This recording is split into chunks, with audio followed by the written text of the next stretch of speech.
You know what's strange? Some of the most intelligent, emotionally aware people you'll ever meet are also some of the most exhausted. Not because they're doing too much, but because they're thinking too much. They replay conversations that ended hours ago. They imagine scenarios that may never happen. They lie awake at 2 a.m. not because something went wrong, but because their mind keeps asking, what if? And here's the paradox. The very ability that makes someone thoughtful, careful, and empathetic is the same ability that quietly drains them.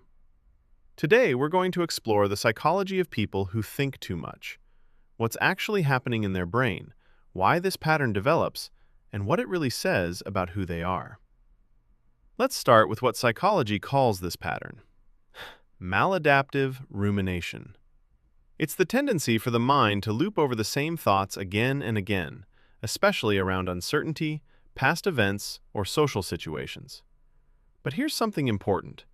People who ruminate aren't weak. They're not simply too anxious. In many cases, their brains are actually exceptionally good at pattern recognition. They're constantly scanning, analyzing, and searching for meaning. The problem isn't intelligence. The problem is the system never shuts off. Neurologically, this involves the prefrontal cortex, the part of your brain responsible for planning, analyzing, and self-reflection. In overthinkers, this region stays highly active, even during rest. At the same time, the brain's default mode network keeps generating internal dialogue. The result? A mind that's always online, always reviewing, always preparing for conversations that haven't even happened yet. What's fascinating is that this pattern often doesn't start in adulthood. For many people, overthinking begins in childhood, especially in environments where things felt unpredictable. If a child grows up in a place where emotions shift achanak, or mistakes have big consequences, the brain adapts. It learns, think ahead, anticipate everything. If you can predict what's coming, maybe you can stay safe. So overthinking isn't a flaw. It's actually an adaptation, a smart nervous system doing exactly what it was trained to do. Now, not all overthinking looks the same.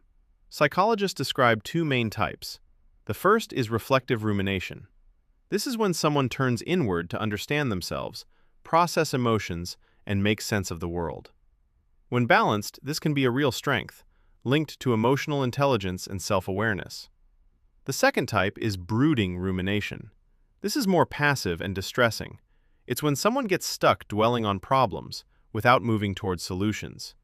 This is where overthinking starts to take a toll. Poor sleep, decision paralysis, social anxiety from overanalyzing every interaction. And here's the tricky part. Most overthinkers don't stay in just one type. They move between both. A moment of reflection can slowly turn into a spiral, almost without noticing. And why is that? Because it feels productive. Your brain is active, engaged, busy.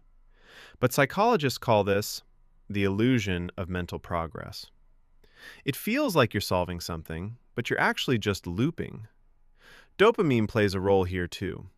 Your brain releases small amounts of dopamine during problem solving, even imagined problem solving. So when you're analyzing scenarios, replaying conversations, building arguments in your head, your brain is actually rewarding you, not for solving the problem, but just for thinking about it.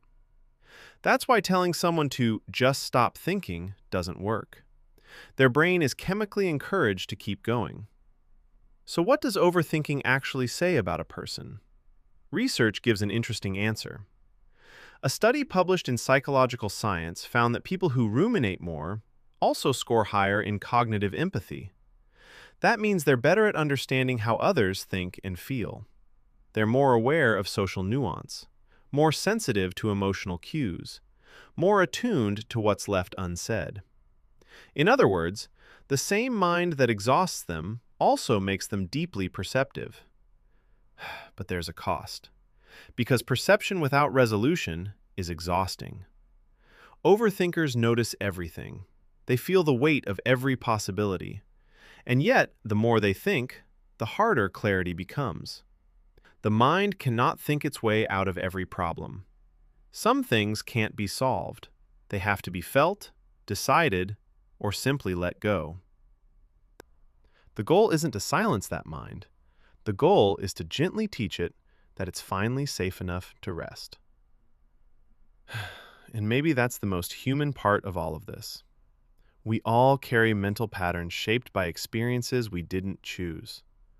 Understanding them doesn't erase them, but it does give us something powerful, a little more distance, a little more clarity, and a little more control. And sometimes that's exactly where healing begins.